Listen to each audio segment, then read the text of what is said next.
In August of 1994, 2 children vanished from a family hiking trip in Pisgah National Forest. No bodies were ever found, just a crayon drawing pinned to a tree, and 6 haunting words scrawled in a child's hand. "We found a new mommy." 30 years later, someone just reopened the case, not because of evidence, but because the forest started speaking again. Say my name. Some names never make it home. Others were never meant to.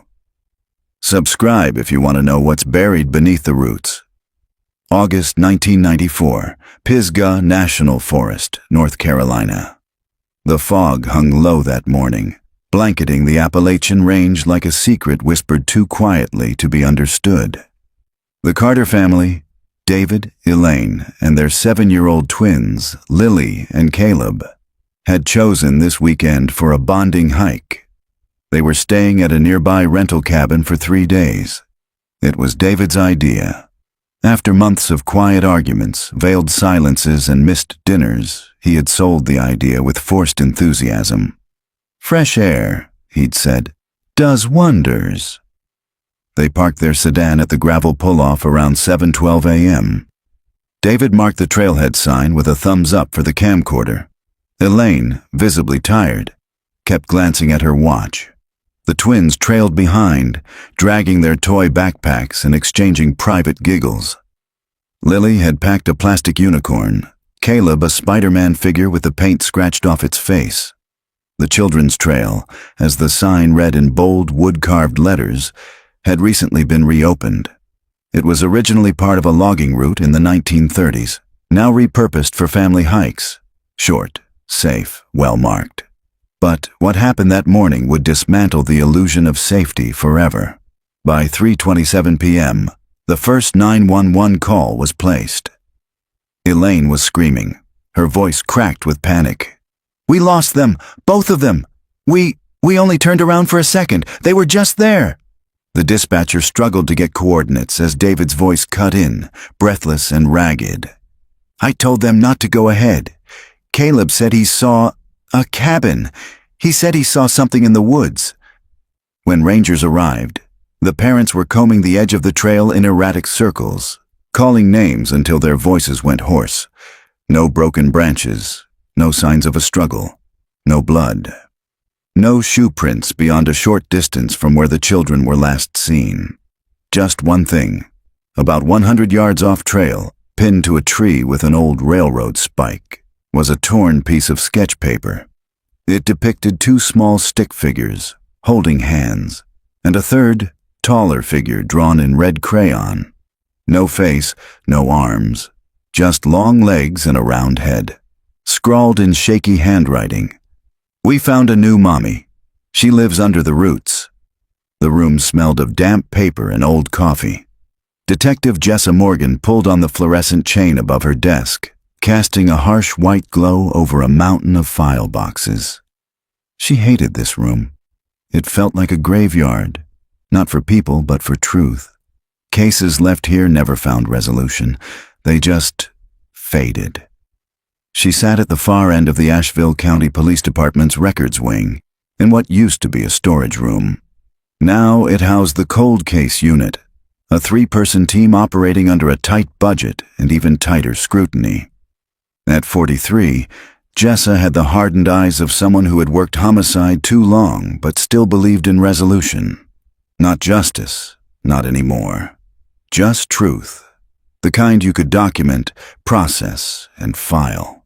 "Your new rabbit hole," said Mark, the unit's analyst, sliding a tan folder onto her desk. His tone was half joking, but the dark circles under his eyes suggested he'd stayed late digging for it. She flipped the folder open. Case 94-821. Carter twins' disappearance. Pisgah Forest. August 14th, 1994. The first page was a photocopy of the children's missing poster. Lily and Caleb, both grinning with baby teeth and sun-faded freckles. Matching red jackets. She lingered on their eyes. Caleb's looked like he was mid-joke. Lily's had that strange calm children sometimes wore when they understood more than they were supposed to. What prompted this? Jessa asked, thumbing through the incident report, search maps, and witness statements. Mark leaned against the wall, arms crossed. Anonymous tip, yesterday. Jessa raised an eyebrow. On a 31-year-old case? He nodded. Call came in from a restricted number. Male voice said, "The Carter kids weren't lost. They were taken. Check the routes." Then hung up. The routes. Mark nodded toward the box under the desk. You'll want to see what was recovered with the original report. Jessa lifted the lid. Inside was a sealed plastic evidence bag containing the drawing. The one pinned to the tree. It was worse in person. The crayon had faded, but the childlike handwriting was unmistakable. "We found a new mommy. She lives under the roots." She exhaled. Jesus. That was Caleb's handwriting, Mark added. Confirmed by his second-grade teacher at the time. Jessa's stomach tightened. You said they were never found. Not even a shoelace. The parents were cleared. They were devastated, high profile, even past Polly's. Hikers found nothing. Thermal drones found nothing. Then the story dried up. What about the sketch? Jessa asked. Any forensic testing? Limited. This was 94, pre-DNA boom. They dusted it for prints, but it had been handled by too many people. They just archived it. Jessa stared at the drawing. 3 figures. 1 red. That evening, she drove out to the Pisgah trailhead, against protocol. The forest was silent, dense, heavier than she remembered.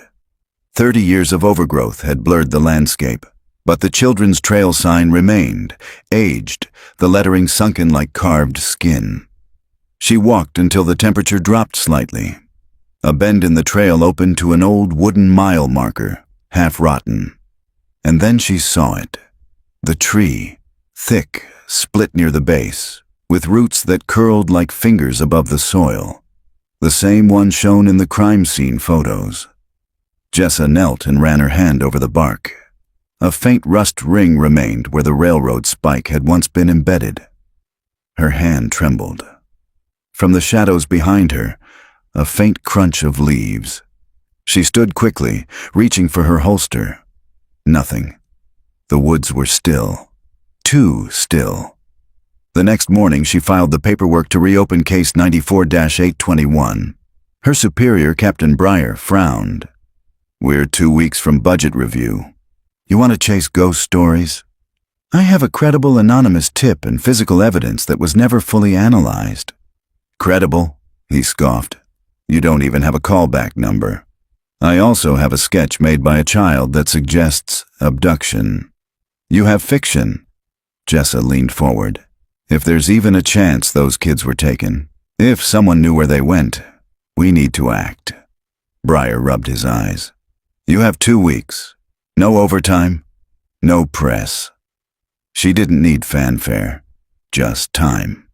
That afternoon, she drove to Elaine Carter's last known address. The house sat on the edge of town, smaller than she'd imagined. Faded blue shutters, overgrown lawn, wind chimes moving without wind. Elaine answered after a long pause. She was in her 60s now, thin, brittle-looking, hair tied back in a way that seemed permanent, as if she never took it down. Jessa introduced herself gently. I'm reopening your children's case. Elaine's face didn't move for a moment. Then she stepped aside. You're 31 years too late. Inside, the home was dim.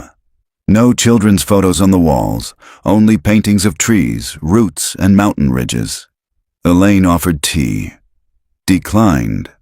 I'm sorry to bring this pain back, Jessa said. It never left. Jessa opened her notebook. Can you tell me anything about that day that you might not have mentioned before? Anything unusual? Elaine paused. They kept saying they saw someone in the woods. Who? They called her the Root Lady. Said she wore a dress made of moss and leaves. Elaine stared at her lap. Caleb said she didn't have a face. Jessa noted the description. You didn't tell police this. They said it was imagination. Children's games. Said I was grieving, not thinking straight. Jessa nodded. Did either of them ever draw her? Elaine walked into the other room and returned with a thin, dust-covered sketchbook. She opened it slowly, revealing child drawings, most benign, until one stood out, a tall figure in red, no face, no arms, buried beneath roots. That night, Jessa sat at her kitchen table surrounded by the old case files. She had Lily's sketchbook, Caleb's handwriting sample, ranger interviews, and weather reports. And still, no logical thread. Until she zoomed in on one ranger's incident report from the original investigation. Found a small underground space about 300 feet north of the drawing site. Structure seemed unnatural, wood beams embedded into soil. Possibly old mine. Entry collapsed, wasn't in search zone. No follow-up, no further exploration, just a footnote. Jessa circled the paragraph. In red ink, the forest changed after dusk. By day, Pisgah National Forest felt like a memory, a place families had passed through for generations, breathing in the deep green silence of the Blue Ridge. But by night, it became something else, older, more secretive, a place with its own pulse. Detective Jessa Morgan parked her car at the base of the trail just after 6 p.m., flashlight clipped to her vest, boots tight around her ankles. She'd reviewed the ranger's 1994 report a dozen times. The wording was vague, almost hesitant, as if the ranger didn't fully believe what he'd found. Structure seemed unnatural. Entry collapsed. Wasn't in search zone. She checked her GPS. 300 feet northwest from the tree with the sketch. She set off, pushing through low ferns and dense brush, the faint trail barely visible. If it had been used before, nature had long reclaimed it. 30 minutes in, Jessa spotted something strange, a flat shelf of stone rising slightly above the leaf-covered ground. Not a boulder. Not a natural formation. The edges were cut, clean, man-made. She swept her flashlight across it. Beneath the moss and debris, a rectangular outline emerged, like a trap door sealed shut. Along the edges, ancient iron hinges had rusted through, binding the stone into place. Heart pounding, she dropped to her knees and brushed away layers of dirt. Her fingers caught on a groove, a circular indentation near the edge. It was designed to be opened. Jessa stood and radioed back to base. Unit 34, requesting backup. I've found something near the children's trail. Coordinates transmitting now. A static-laced reply. Roger, ETA 30 minutes. She sat back on her heels and waited, every muscle tense. She had learned long ago not to let her imagination run. But the stillness around her, it didn't feel empty. It felt watched. 34 minutes later, headlights bounced through the trees. Two rangers, Officer Mike Allen and rookie trainee Simone Lee, joined her. Mike, in his 50s, had a deep-set jaw and the cautious demeanor of someone who'd seen too much. Simone was in her 20s, curious and eager but visibly nervous. You weren't kidding, Mike said, eyeing the stone slab. Can we move it? Jessa asked. Let's find out. They worked together with metal pry bars from Mike's truck. The stone resisted at first, but gave way with a groan, like something long dormant disturbed. Beneath it lay a narrow wooden ladder, broken halfway down. A shaft dropped into darkness. The smell was immediate, earth, mold, and something metallic. Mike shined his light. That's not natural. Support beams. Someone built this. A root cellar, Simone offered. Maybe, Jessa replied, or something else. They descended one by one. Mike went first, then Simone. Jessa followed last, the rotted wood creaking under her boots. She landed on packed dirt. The chamber was small, maybe 15 by 15 feet, with wooden walls reinforced by planks. A lantern hook hung empty from the ceiling. Simone gasped. Jessa turned her light toward the far wall. A drawing, faded but preserved in the dry air, was carved directly into the wood. Not paper this time. The same stick figures. 2 children, one taller figure in red. Beneath it, scratched like claw marks. Under the roots, she sings. Jesus Christ, Mike muttered. This was never in any report. Jessa examined the carving closely. There's more. To the left of the main image, a series of tallies, 50 or 60 vertical lines grouped in 5s. A count of something. Time. She turned to Mike. This wasn't just a hiding place. Someone lived here. Or kept someone here, he added grimly. Simone turned pale. We need to test this site. Soil, DNA, prints, everything. Jessa nodded. Seal it. Document it all. As they climbed back into the night air, Jessa felt something cold on her neck. A drop of water. She looked up. The tree canopy was motionless. No wind. No rain. Back at the station, the evidence techs worked late processing what they could from the chamber. Most of the walls were too dry or degraded for prints, but the scratched wood held promise. Simone collected soil samples from beneath the floorboards. Jessa, back at her desk, opened her laptop and pulled up old regional maps. She traced the terrain around the children's trail. Something about the ranger's description bothered her. A collapsed structure. The forest was known to have moonshiner tunnels, abandoned during Prohibition. She opened another tab.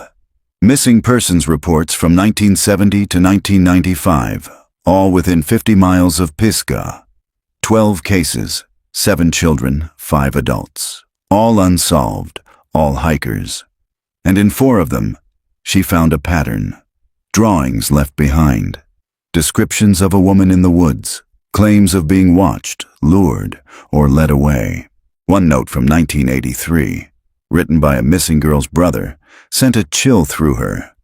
She said the singing was coming from underground, that a lady wanted to show her the roots. The next day, forensic results came in. Partial strands of child DNA recovered from under a floorboard. Mitochondrial analysis confirmed it. A familial match to Lily Carter. Jessa sat back in her chair, chest tight. Lily had been in that room, alive. Elaine Carter arrived at the precinct 2 hours later, summoned by Jessa with urgent news. When shown the photo of the underground chamber and the carving, she collapsed into the nearest chair. They were there, all this time, right under the trail. She buried her face in her hands, and no one listened. Jessa knelt beside her. Elaine, there's more. There are other disappearances, and they all seem to tie back to this same place. Elaine looked up, face pale but resolute. Then you need to speak to someone who was there. Who?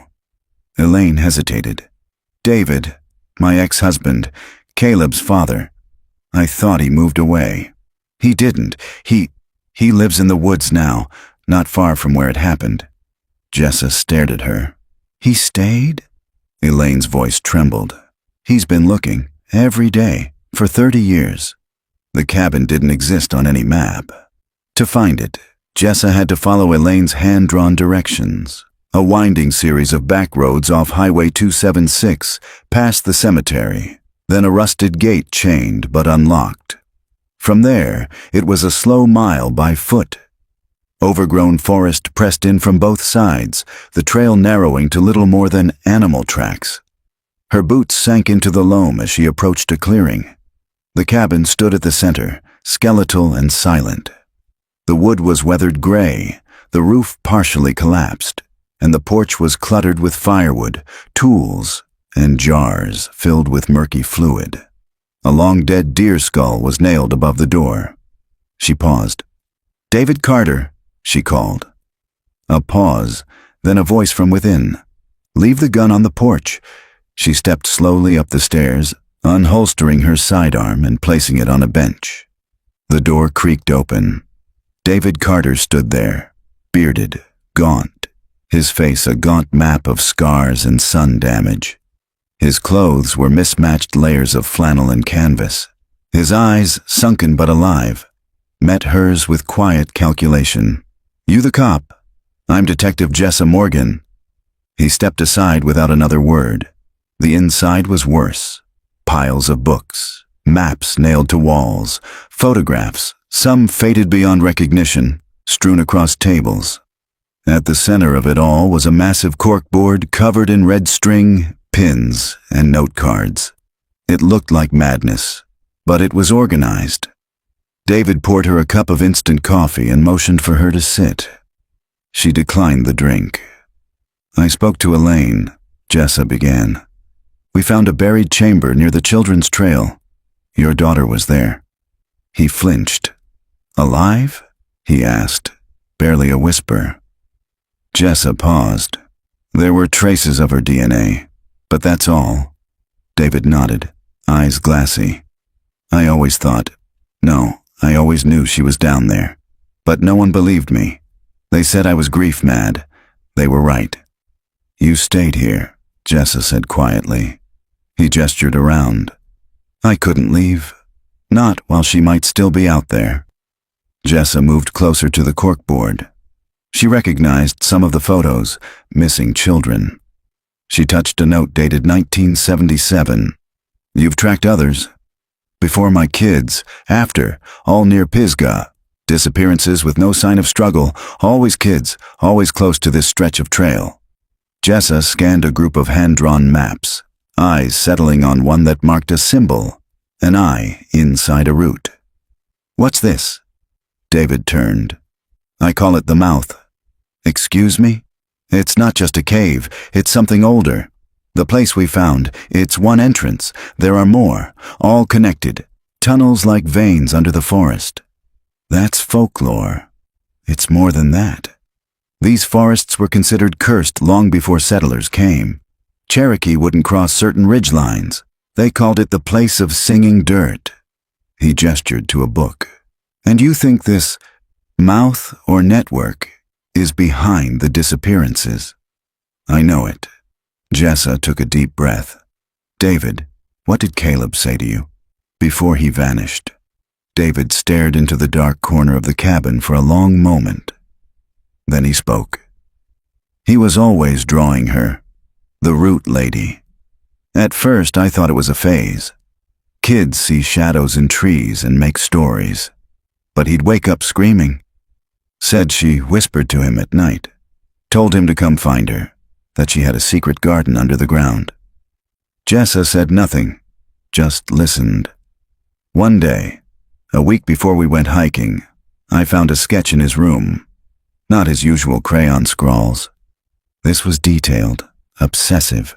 It showed our family, and her. Tall, red, no face, and beneath us, roots like veins pulling us downward." David's hands trembled. "I burned it.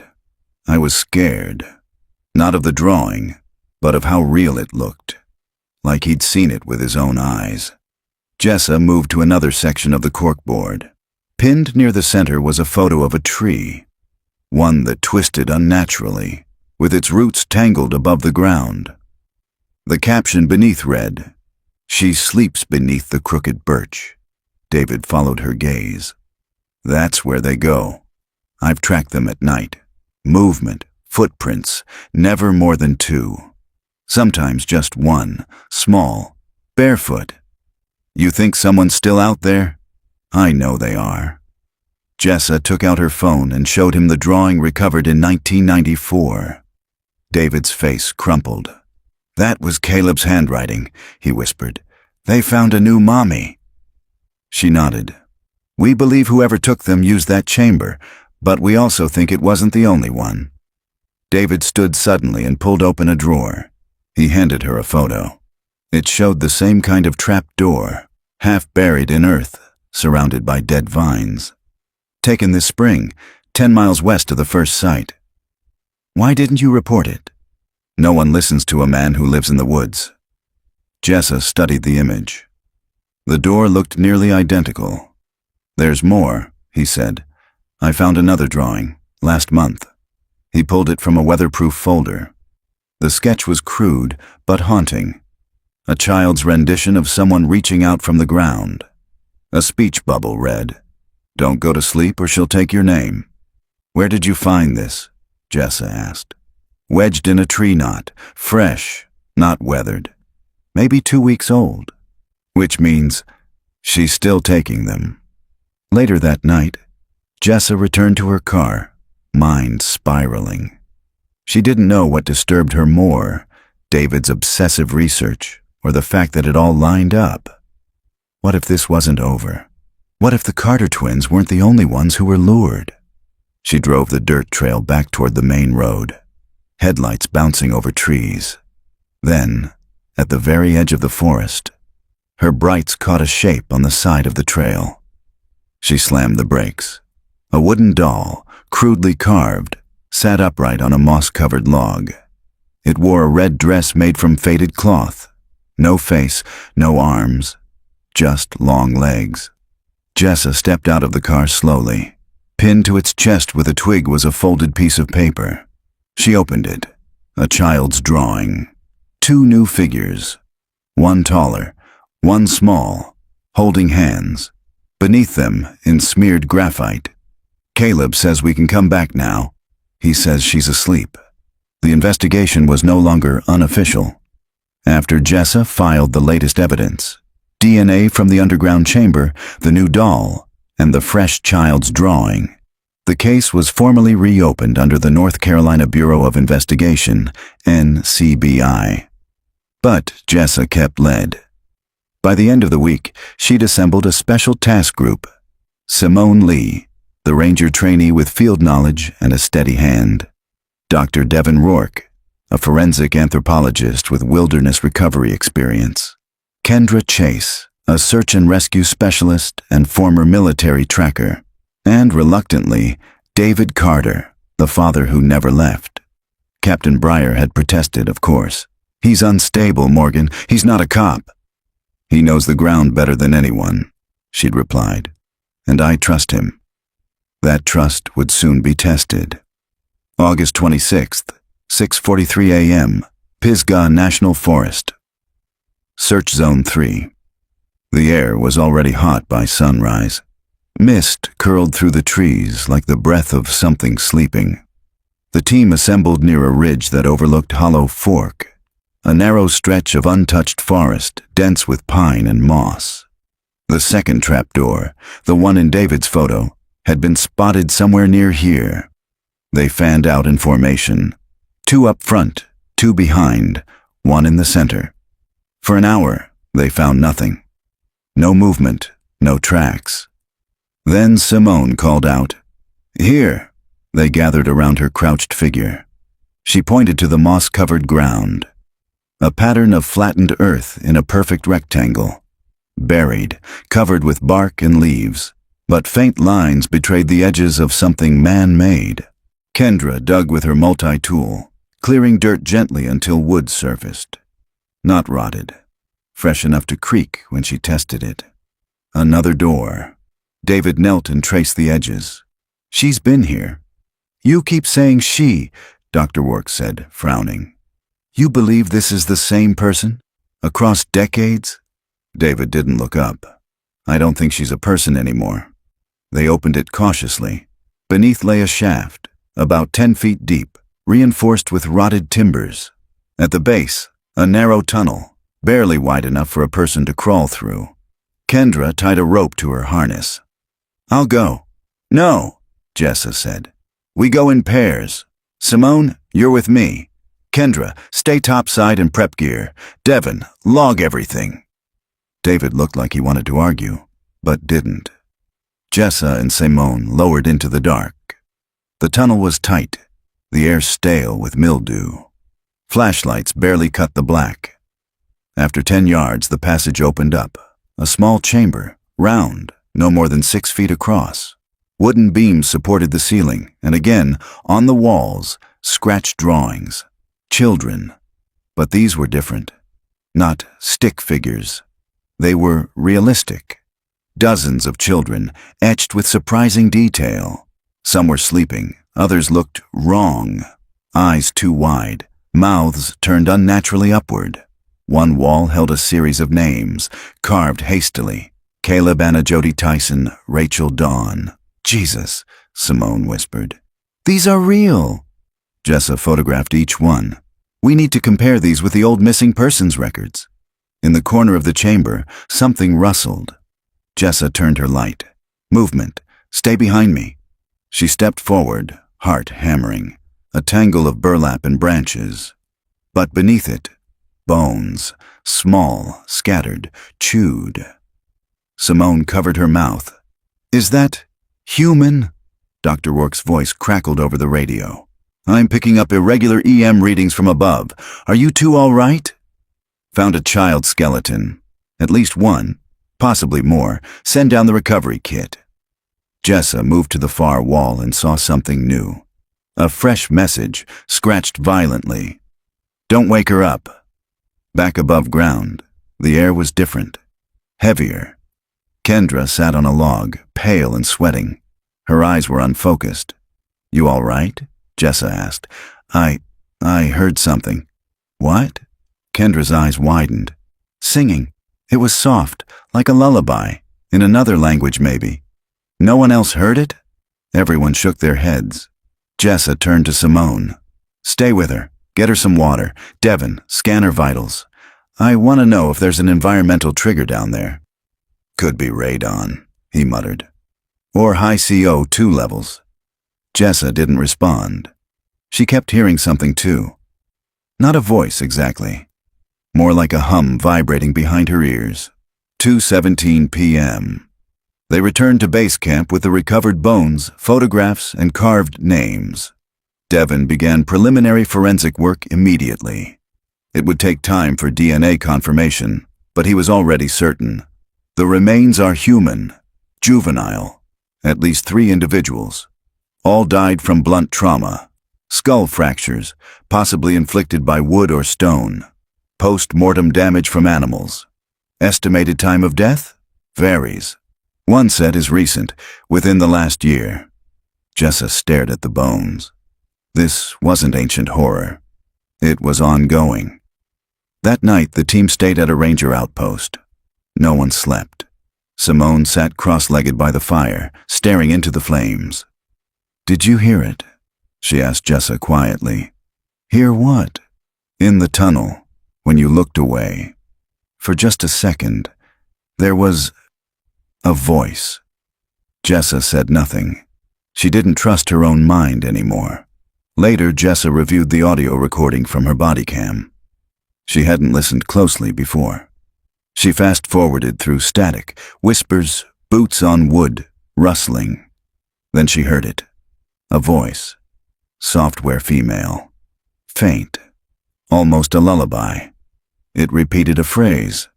She slowed the audio, filtering out background noise. "Don't let her see you." Her skin prickled. It wasn't Simone. It wasn't her. The next morning, Kendra was gone. Her bunk was untouched, her gear missing. Outside, only one set of footprints led from the camp toward the trail. Jessa followed them to the edge of the forest, where they simply stopped, like the earth had swallowed her. Pinned to a tree nearby was a crumpled drawing, a child holding hands with a taller figure in red. Above them, another figure, face down in the dirt, a stick labeled K, and below it, scrawled in graphite. She was listening too hard. The search for Kendra Chase lasted less than 2 hours. Rangers brought dogs, infrared scopes, and air drones. The forest gave them nothing. No scent trail, no heat signatures, no gear, no signs of struggle. She had simply walked into the woods and never come back, just like the Carter twins, just like the others. And pinned to a tree, another drawing. Each one got more detailed, more confident. Like whoever was making them was watching, learning. This one showed 4 people. 2 adults, 2 children. One adult had long hair. One wore a badge. The child with pigtails held a shovel. In the corner, an upside-down face. Blank eyes, no mouth, just roots tangled around its neck. August 27th, 5:42 a.m. Ranger Outpost Number 9. "You need to pull your team," Captain Breyer barked over the sat phone. You've already lost one. This isn't salvageable anymore, Morgan. Jessa rubbed her eyes, standing outside in the morning fog. We've found human remains. Multiple disappearances tied together by evidence. You want me to walk away? I want you to survive, he growled. And if you don't leave, your badge won't mean much longer. She said nothing. Not because she agreed, but because he might be right. Simone hadn't spoken since last night. She sat by the fire, knees drawn to her chest, sketching absently into a notebook. Not her own drawings. She was copying the ones they'd found, page by page. When Jessa tried to ask why, she only whispered, "To remember the order." David watched them both from a distance. He hadn't slept either. That afternoon they set out to find the mouth. According to David's maps, it was located near the upper ridge above Pine Hollow, a place he only found once, at dusk, after following a sound he could never replicate. "This won't be on GPS," he warned as they hiked. "You'll feel it before you see it." Jessa wasn't sure what that meant, but 4 hours later, she knew. They stepped into a clearing, and everything changed. The air was wrong, cooler, too still. The sounds of birds, wind, even their footsteps seemed dulled. Moss covered everything, including rocks that looked melted at the edges. At the far end of the clearing, half buried beneath earth and ivy, was a massive, ancient tree. Its trunk split wide, roots curled like tentacles. And nestled between them, a door, wooden, arched, covered in carvings. It looked like it had grown from the tree itself. "Is that it?" Jessa asked quietly. David only nodded. His expression was unreadable. Simone stood back, arms crossed over her chest. "It's wrong." They approached the door cautiously. Jessa touched the carvings. The wood was warm. Not from the sun. It had been in shadow, but from within, like the tree itself was alive. "What are the symbols?" she asked. David pointed. "Those are root sigils, pagan maybe. And here," he traced a circular shape, an open mouth surrounded by spirals. "She feeds on names." "What?" "That's what the lore says. The spirit underground, she takes your name first. If she knows it, she can pull you in." Jessa's skin prickled. "Where did you hear that?" "Old mountain legends. A woman who wandered too far, took a wrong step, and fell into the dirt. She never left, became something else. Children hear her humming through the roots. If they follow the song..." He trailed off. Simone's radio clicked with static. Then a voice. Faint. Wrong. "Caleb. Lily. Lily. Caleb." The names repeated, distorted. They all froze. "No one's broadcasting," Simone said. That's not possible." Then the door creaked. It moved, just slightly. A breath. David stepped back. "She knows we're here." They retreated. Back at the outpost, Simone finally spoke. "That wasn't feedback. That was a transmission. And those names, those voices, they're from the missing.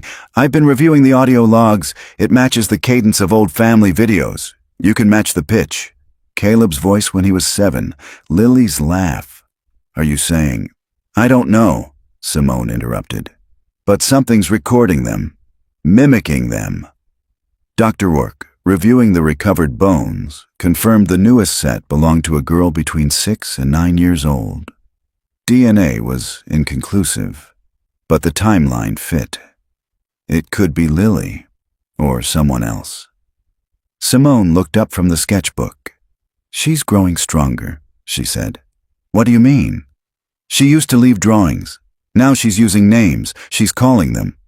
That night, Jessa lay awake. She couldn't stop hearing it. The whisper. "Don't wake her up." What if this wasn't a serial killer? What if it wasn't human at all? She rose quietly, grabbing her boots and flashlight. At the edge of the clearing, David was waiting. "I couldn't sleep," he said. "Neither could I." They stood in silence for a long moment. Then David said something he'd never admitted aloud. I think Caleb is still alive. Jessa turned slowly. Because I can feel him, he whispered. Sometimes I see footprints near my cabin. Small ones. Fresh. I think he's trying to come back, but she won't let go. Jessa didn't argue, because part of her believed it too. The next morning, the door to the mouth was open. Fully. A tunnel yawned beneath it. Dirt stairs descending into blackness. A note had been nailed to the bark beside the entrance. Another drawing. This one showed a woman in red. No face, arms long and twisted, cradling two children. One wore a badge, the other had Simone's name written under it. At the bottom, in shaky handwriting, "Time to come home." Simone was gone by sunrise. No note, no gear missing, no footsteps away from camp. Just her sketchbook, open to a fresh page. A single image. The open door. The tree. And a child descending alone into the dirt. Jessa slammed it shut. "She went in," David said quietly. "We told her not to go anywhere alone." "She didn't go alone," he replied. Jessa turned sharply. "You think the thing took her? I think she was called." They stood at the edge of the clearing, staring into the open mouth of the forest. The stairs led down into absolute black. As they approached, a cool breath of air rose up from the shaft, damp, old, and sweet, like decaying fruit. David handed Jessa a bandana soaked in vinegar. "For the smell," he said. She accepted it, jaw tight. "Are you sure you want to do this?" he asked. Jessa tightened her boots and holstered her flashlight. "She took Simone," she said. "That means she left the door open." And Jessa didn't believe in closed doors. Not anymore. 8:14 a.m. Descent begins. They stepped into the earth. The stairs creaked under their weight, but held. Each step was colder. The air grew damp, rich with the scent of rot and iron. The tunnel narrowed. Roots pierced through the walls like veins, pulsing faintly with some internal rhythm. "Light off," David whispered. "What?" "She sees the light." Jessa hesitated, then switched it off. Darkness swallowed them. She gripped his shoulder and followed by his touch, every step a whisper. At the bottom, the tunnel forked. Left, a warm draft and soft humming. Right, silence. "She always sings before she takes one," David whispered. "Lures them like sleepwalkers." They followed the hum. The path opened into a small chamber, barely taller than Jessa's head. In the center stood an altar, a flat slab of stone covered in dirt and moss. All around it were small wooden dolls, each carved differently, each labeled with a name. She recognized some: Tyson, Dawn, Rachel, Caleb, Lily, Kendra. No Simone, not yet. Jessa stepped forward. Her foot sank into something soft. She looked down. Dirt, but beneath it, fabric. She knelt and brushed it back. A ranger's patch. Simone's. It was still warm. Suddenly a sound behind them. A voice. "Jessa!" She turned. Simone stood at the edge of the chamber, barefoot, eyes glazed. Her voice was hollow. "She showed me something." "Simone, come to me," Jessa said. "She showed me what the names are for." David stepped forward. "Simone, don't say anything. She said once a name is buried, it can't be used again." "Stop talking," David said, more forcefully. "She keeps them down here, in the dark, because if they don't have names, they don't exist." Jessa moved toward her. "Simone, please, we're getting out of here." Simone blinked. "She wants yours next." The tunnel shook. A deep, low rumble passed through the earth like thunder trapped beneath bedrock. Then came whispers, echoing in impossible directions. Children's voices, crying, singing, begging, and one louder than all the others. "Caleb." David froze. "I hear him." "No," Jessa said. "It's not real." But he was already running down the tunnel, flashlight bouncing in jagged arcs. "David, wait!" Jessa turned to Simone, but she was gone again. Jessa chased David into the deeper chamber. The walls here were made of roots, woven tightly, forming a dome. In the center stood a hole, a pit leading straight down into pitch. David knelt beside it, whispering, "Caleb, it's me. I'm here, son. I'm here." From the pit, a voice floated up. "Dad?" A boy's voice. Fragile. Familiar. "Don't trust it," Jessa yelled. But David was crying now. "I knew you were alive. I knew it. I came for you. I never stopped." "Dad," the voice said, "just say my name. That's all she needs. Say it and I can come back." David opened his mouth. Jessa drew her weapon. "Don't." He looked up, tear-streaked. "She said—" "She's lying," Jessa snapped. "She's not Caleb. But what if—" "Caleb wouldn't ask you to say his name. He'd already know you remembered." David blinked, and then he screamed. A hand reached out from the pit. Long, root-covered, skin like bark. He scrambled back as the thing rose. A shape with no face. Tall, dressed in tattered red cloth. Its body formed from branches, bone, and whispers. Jessa fired. The shot passed through it like smoke. The thing recoiled, hissed like wind through dying leaves, then sank back into the hole. The chamber went silent. David collapsed, gasping. "I'm sorry," he whispered. "I almost gave her his name." Jessa pulled him up. "You didn't. That matters." They turned to leave, and found Simone waiting. But she looked different. Still. Too still. Her eyes were black pits, and her mouth was moving, but no sound came out. Then her lips stopped, and in a child's voice, "Jessa, Jessa Morgan, you don't belong here?" Jessa stepped back, raising her gun. Simone smiled and blinked. And then her face changed. For a split second it became Lily's. 7 years old. Smiling. "Found a new mommy," she said softly. "Want to meet her?" The roots began to move. All around them, walls pulsed like a beating heart. The dolls fell from the altar, clattering like bones. Jessa grabbed David. "Run!" They didn't look back. By the time they reached the stairs, the tunnel behind them had collapsed. Dirt and roots blocked the way. The door to the mouth closed. But they were out. For now. The forest was silent as they limped back to the ranger outpost. Not dead silent, expectant. Like the trees were listening. Simone didn't return. No trace of her. Only her sketchbook again, sitting neatly on the porch of the ranger station when they arrived. The page was blank except for a message scrawled in pencil.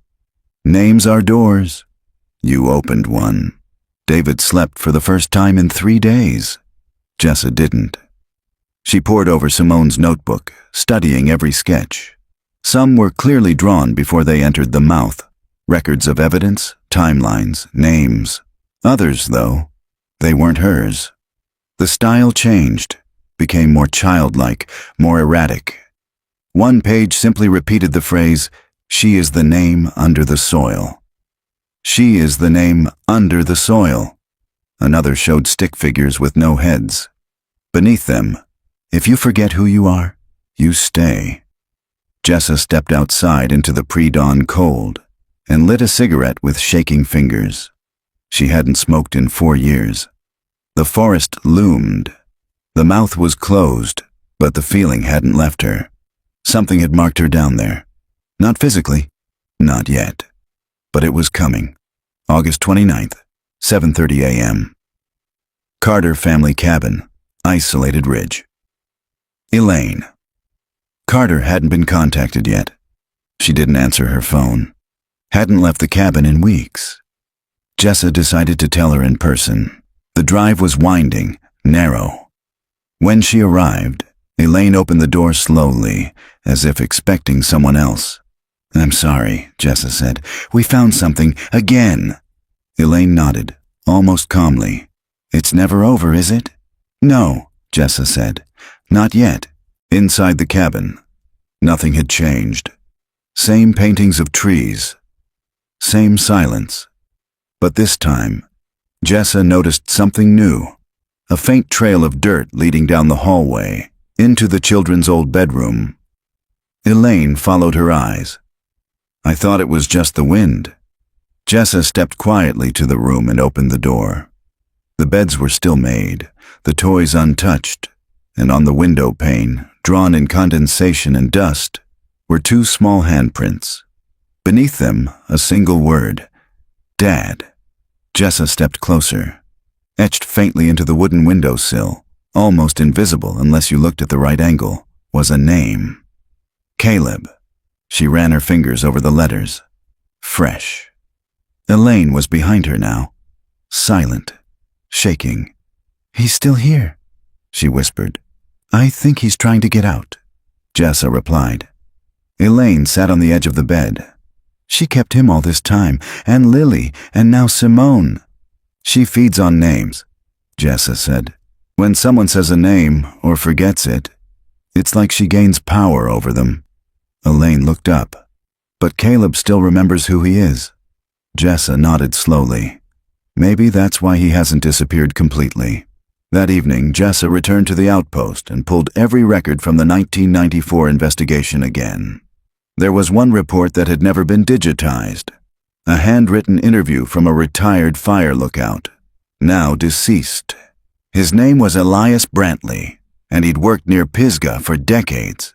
Saw them once, those kids, a few weeks before they vanished.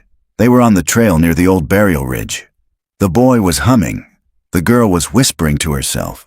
They both looked pale, lost, like they were dreaming while awake. I called out, but they didn't answer. I heard something else, though. Another voice behind me said a name I hadn't heard in years. I turned, but no one was there. And the last line. There's something under the forest. It knows who you are. And once it does, it starts taking the rest of you. Jessa sat alone that night with a recorder and began speaking into it. She wanted a record. Not for the department, not even for Elaine. For herself. August 29th, Carter twins case reopened. 3 underground sites discovered, 1 anthropological anomaly confirmed. Multiple sets of remains recovered. Officer Simone Lee missing in action. Kendra Chase presumed deceased. Subject the mouth, confirmed real. I believe the entity or presence involved is tied to an ancient mythological structure. Possibly local folklore, possibly older. It seems to require names, spoken aloud or thought, to access or control memory and movement. The more names it gathers, the more powerful it becomes. My name is Jessa Morgan, and I am not forgetting who I am. She shut the recorder off. August 30th, 4:02 a.m. Back at the Carter cabin, Elaine called in a whisper. There's someone outside. A child. Jessa arrived within 40 minutes. Elaine met her at the porch, clutching a flashlight. I heard tapping on the window. Then, something moving around the side. They searched the perimeter. Found nothing, until Jessa spotted it. Footprints. Small, barefoot, leading into the woods. She followed them for 50 feet before they stopped. At the base of a familiar tree, a crumpled piece of paper pinned to it. A new drawing. This one was different. It showed a boy crouched beside a grave. Above it, a speech bubble. I buried my name so she couldn't take it. Back at the outpost, Jessa stared at the drawing for a long time. Then she opened Simone's notebook again, flipping to a blank page. She wrote a single line. Who are you, really? She closed the book and waited. The next morning, the notebook had been moved. That same page now had writing beneath her question. The answer was in Caleb's handwriting. I'm still me, but I can't come home until she forgets me. It started with a forgotten church. David had mentioned it once. An old ruin buried deeper in the forest, past a ravine no longer marked on any maps. He said it dated back to the late 1700s, a chapel used by early settlers who came here chasing cheap land and strange stories. They called it the Root House, not for what grew beneath it, but for what they buried inside. August 31st, 10:13 a.m. Ridge Line South, Pine Hollow. Jessa and David hiked in silence. The ravine had collapsed years ago. The ground was unstable, damp with rot and old mudslides, but after an hour of climbing, they found it. A stone foundation overrun with ivy and vines. 3 wooden beams still stood where a roof once had, forming the rough skeleton of a church. Inside, a stone altar, cracked in half. Beneath it, a box, carved into the top, nearly eroded. The record of the given and the taken. David opened it with a crowbar. Inside were pages bound in thread, ancient, their ink smeared and curling. A makeshift ledger of names, children's names. Beside each was a second column. Some were blank. Some said kept. Some said returned. But most said hollowed. They found her name halfway through the book. Eerie Wren, age 9, taken 1789. Hollowed. And beneath it, a note in smaller script. She walks still. She carries the roots. She takes names so she cannot remember her own. Jessa whispered aloud. She forgot who she was. David stepped back. That's it. That's why she needs names. She's not feeding on them. She's trying to fill the void. He nodded slowly. She can't leave the forest because she doesn't remember anything but this place. She takes others so they'll stay with her. Jessa stared at the stone. She doesn't even know she's doing it. They brought the ledger back to the outpost. Rourke and Elaine helped catalog the names. Simone's wasn't in it. Nor was Kendra's. Nor were the dozens of other missing from the modern era. She's not writing them down anymore, Jessa said. Elaine offered a grim possibility. What if she's not taking them for her anymore? That night, the audio logs picked up a new recording. Unprompted. A child's voice. Don't say it. Don't even think it. If you say it, it becomes real again. Then, a different voice. Caleb's. She's getting full. Soon she won't need names at all. She'll just take the rest of you. Jessa made a decision. If names gave this thing power, they had to take that power back. But how do you erase a name? She turned to David. What was her name again? He flipped through the ledger. Eerie Wren. Jessa wrote it down, then stared at the paper for a long time. What are you doing? Elaine asked. Jessa didn't answer. She lit the page with a match and let it burn in the metal sink. We're going to forget her, she said. David frowned. That's not enough. It's a start. The next morning, the sketchbook was different. The drawings were lighter, less frantic. One showed a tree with a door, but the door was closed and padlocked. Another showed a sunrise over a ridge, with 2 children standing at its edge. The last page was just this. Don't remember her. That's how we win. Jessa asked Elaine for a favor. Tell me something about Lily, anything, but leave out her name. Elaine blinked. She used to eat cereal without milk. Always said the milk made the crunch go away. They smiled briefly, and it held. Because that was the trick. Remember the child. Forget the name. You could keep the love, the memory, the soul, but without the name, the root woman couldn't take them. That afternoon they returned to the mouth, still closed. Jessa buried something at the base of the tree. A notebook, empty. No names inside. Just a single phrase on the cover. This stays closed. They turned to go, and from deep in the woods, a sound followed them. Not a whisper, not singing, laughter, children's laughter. Names were supposed to last forever. They were etched into headstones, whispered at birth, shouted across playgrounds, and remembered in grief. But something had shifted, and Jessa Morgan was beginning to realize. The forest didn't just take people. It took their names, too. September 2nd, 8:55 a.m. Asheville County. Victims' Families Outreach. With Rourke and David cataloging the Root House ledger, Jessa began reaching out to families of other long-missing children. Those who'd vanished within 50 miles of the Pisgah Trail system between 1970 and 1995. 12 in total. Only 4 families remained in the area. Jessa visited them one by one. The first was Patricia Mendez, 81, whose grandson Daniel had vanished in 1981 at age 6. Her hands trembled as she poured tea. "He used to collect rocks," she said with a sad smile. "Not normal ones, flat ones shaped like teeth." Jessa nodded.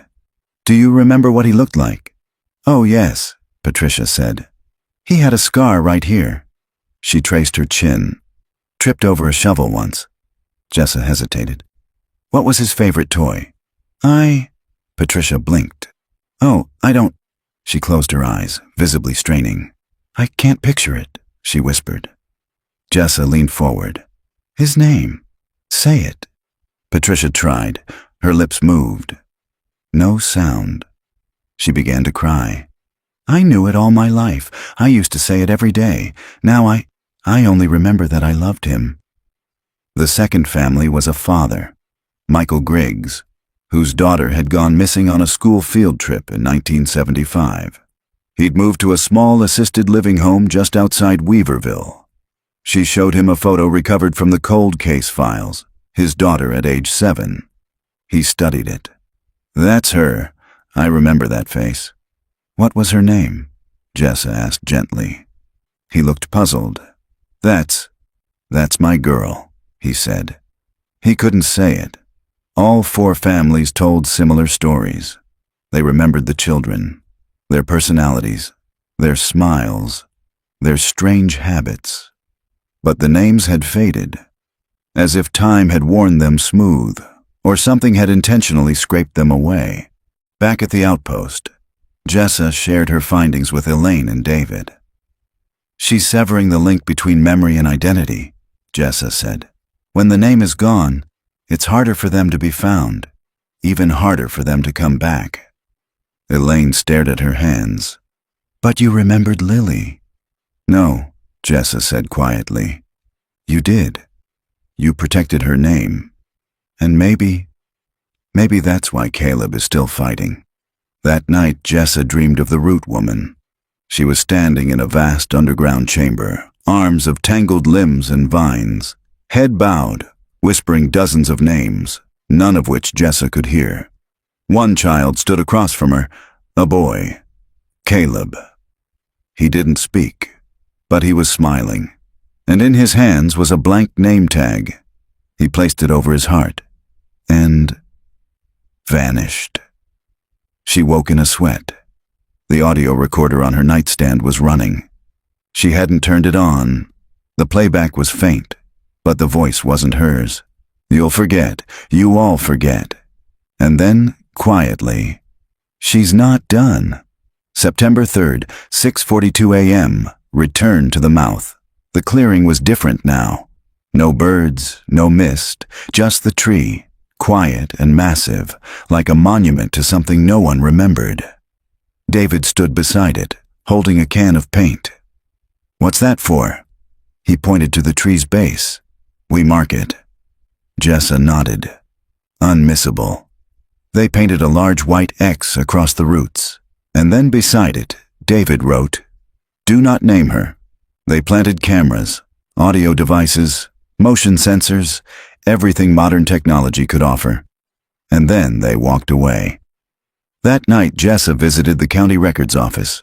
She pulled every census from the 18th and 19th century. No one named Ellery Wren, not in birth registries, not in burial logs, not in any land claims or death records. She had never existed, not on paper, not in stone. The forest had erased her completely. And then, just before midnight, a call came in. Elaine, her voice was shaking. "Jessa, someone left a box outside my door." Jessa was there within the hour. Elaine met her in the kitchen, holding the box with oven mitts like it might bite. Inside were 3 dolls, all hand-carved. One had red yarn for hair, one wore a badge, and one had no face at all, just black paint smudged where features should have been. Each was labeled Lily, Jessa, Caleb. And at the bottom of the box, a note. "No one forgets forever." Jessa took the badge doll and placed it in the sink. She lit it on fire and watched until the black paint bubbled and peeled away. She's testing us. The next day, the recording devices around the mouth all failed. Wiped. Only one fragment remained. A child's voice repeating something over and over. My name is mine. My name is mine. My name is mine. Somewhere in the mountains, someone once figured out how to take a name back, not through prayer, not through fire, but through sacrifice. September 4th to 7:15 a.m. David Carter's cabin. The journals came from a chest under David's floorboards. Handwritten accounts passed down by mountain families, some dating back to the early 1800s. They weren't legal records. Not even stories, really. They were instructions, scratched into parchment and bark, bound by thread, hidden from the outside world. They all circled the same idea. To reclaim a name, one must give another in its place. A reverse binding, a name for a name. David ran a trembling hand over the pages. There was a child in 1823 who came back. His mother gave her name to the roots in his place. The forest took her. But the boy came home. Jessa's heart pounded. She replaced him. She became the remembered. He became the forgotten.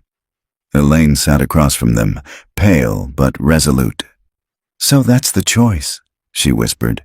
We either take Caleb back or let him go. Jessa closed her eyes. No, she said. There's another way. They spent the afternoon assembling everything they would need. The root house ledger, with names of the taken, the dolls, the faceless totems they had recovered, a piece of Caleb's handwriting, and, finally, something living.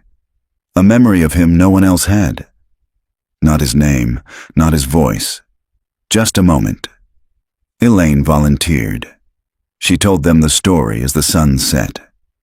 When Caleb was 5, he tried to teach Lily how to skip rocks.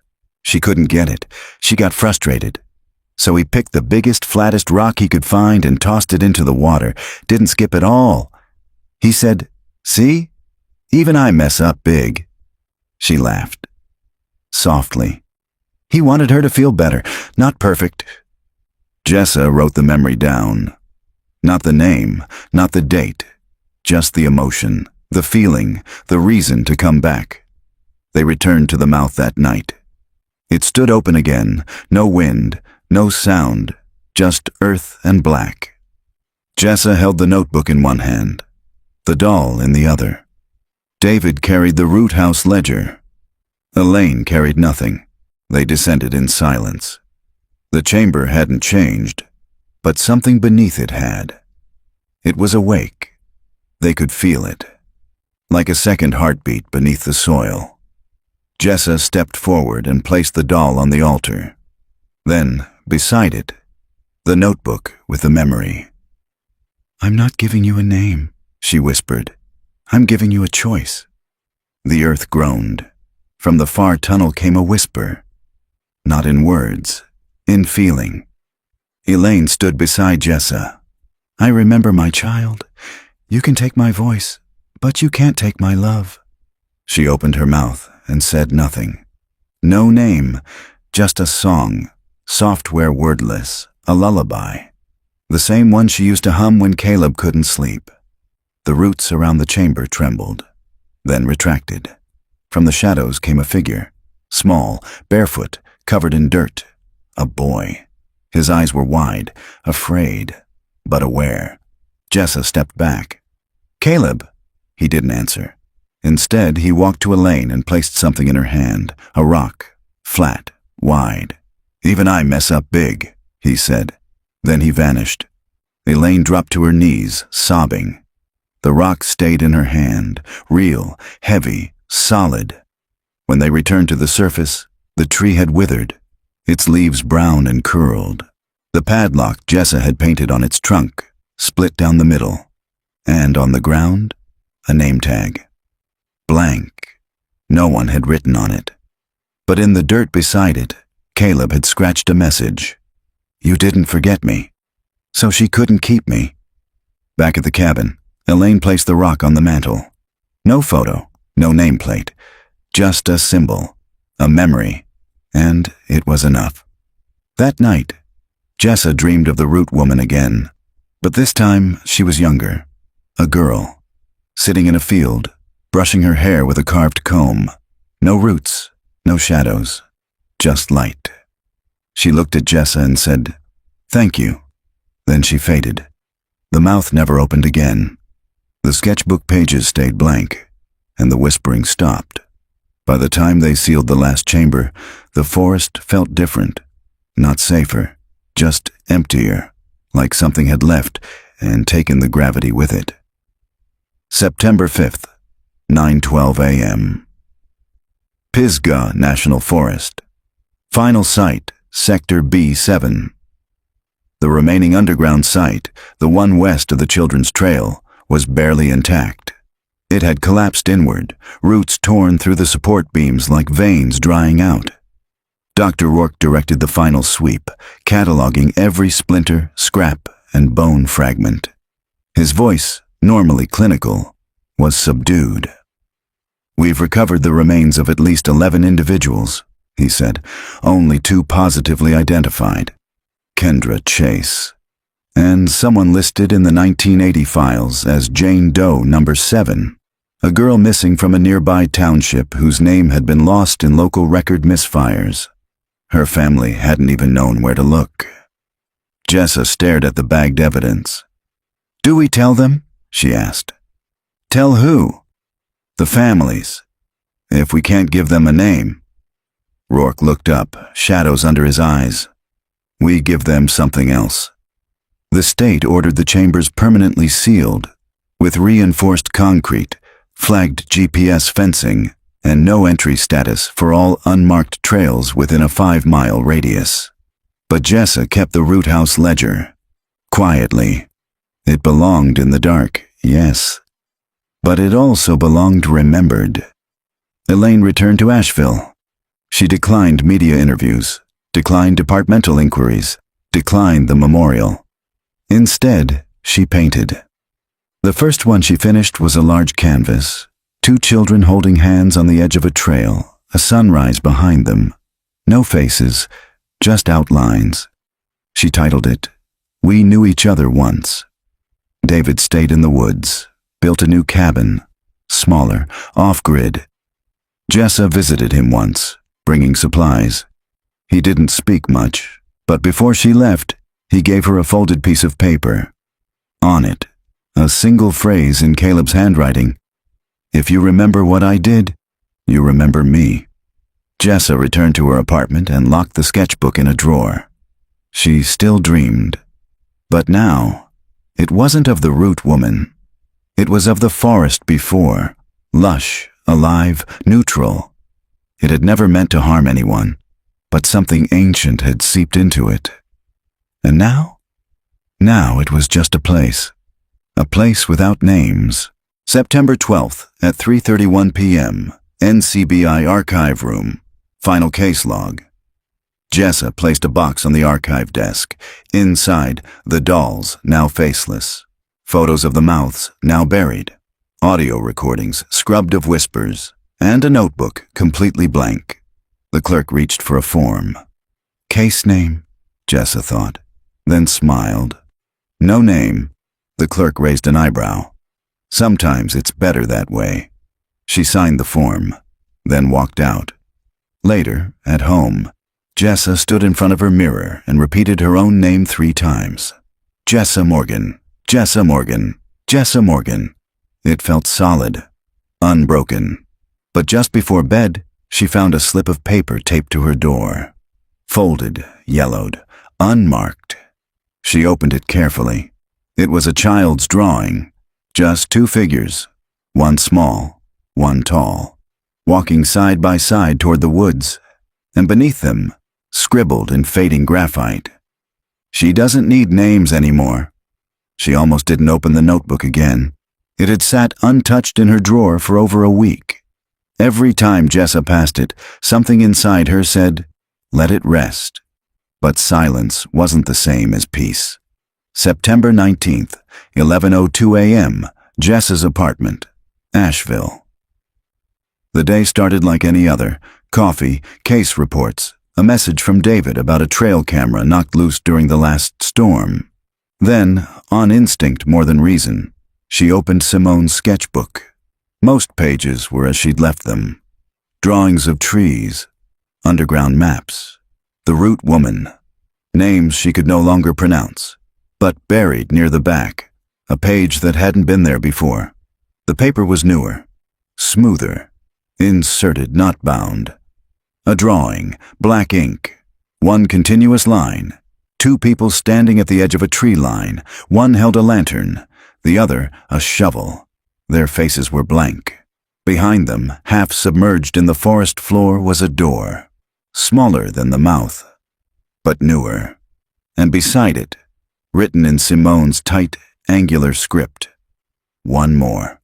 Just one more. Jessa stared at the page for a long time. Her first instinct was to destroy it. But her hands wouldn't move. Something wasn't finished. She returned to the clearing alone. No GPS, no camera, just the sketch and a lantern. The tree where the mouth had been was now nothing more than a husk.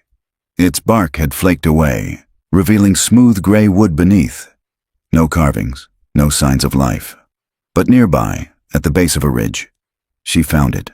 A door, half buried in moss, smaller than the others, made of fresh pine. The symbol etched onto it, a circle with 3 lines through it. Not roots, bars. Jessa touched the surface. It was warm, not like the others, like it was waiting. She didn't open it. Not this time. Instead, she pulled a marker from her pocket and wrote on the wood. Not this time. Then she placed the sketch inside, folded carefully, walked away, and left the door closed. September 21st, 8 p.m., final report draft. The case file will remain open, but inactive. All known entrances have been sealed. Artifacts are stored under restricted access at NCBI archives. Survivors are under watch, but show no signs of psychological decline. However, I believe the entity we encountered, whether natural or otherwise, feeds not just on names, but on cycles, ritual, return, and most of all, curiosity. I don't know if it's over, but I know I walked away. And I remembered who I was. Detective Jessa Morgan Pisgah, Task Force retired. That night she stood in her backyard, watching the treetops sway against the moonlight. Somewhere deep inside the woods, something creaked. A shutter, a branch, maybe a door. Jessa whispered to herself, "Not tonight," and closed her eyes. 10 years later, October 13th at 2:12 p.m., Pisgah National Forest, Public Access Trailhead 6.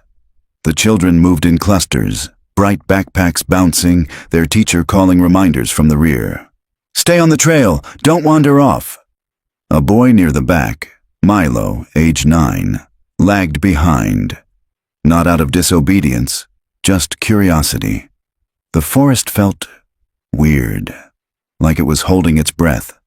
He paused near an old tree stump. Something poked out from beneath the leaves, not shiny, just intentional. He knelt and brushed it back with the sleeve of his jacket. Wood, carved. It was a small plaque, no bigger than his palm. Words etched in faded ink. "Remember the ones with no names." He tilted his head. Below the words was a symbol, a circle with 3 lines through it. He didn't recognize it, but he liked the shape. He slipped it into his pocket and ran to catch up with the others. That night in his room, Milo placed the plaque on his nightstand. The wind picked up outside. His window rattled slightly. He stared at the wood and whispered aloud, "I wonder who left you." And from somewhere inside the forest, something shifted. A long-forgotten creak, like a door. Not opening, not yet. Just remembering where it had been.